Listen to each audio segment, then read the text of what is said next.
Hi friends and welcome. So far so good, we have been able to cover the essential data types available in Python. As a software engineer, you will always need to make decisions about which data type best suits the problem you are solving. In this lesson, we are going to discuss how to choose the right data structure when building an application. A data structure provides a particular way of storing and organizing data so that any subsequent operations such as data access and modification can be performed easily. List, tuple, dictionary, and set are all basic data structures that come with Python by default. Complex data structures such as trees, graphs, linked lists, and so on are beyond the scope of this series. In general, the type of data structure you need depends on the problem you are solving.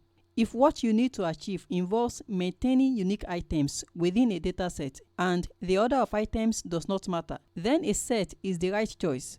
Sets also allow for operations such as intersections, union, and difference. A list is the right choice when the primary purpose of the data is iteration. Iteration involves going through the items in the dataset one by one. It is important to remember that Python lists are mutable, making it possible to modify the original items. For example, if you have a list of numbers and you need to square all the numbers, then a list would be suitable for this purpose because you will need to iterate through each number and make necessary modifications. A tuple is also well suited for iteration, but you will not need to alter the data during the program. Remember that a tuple is immutable. If there is any data container you do not want to modify by mistake, then a tuple would be the right choice.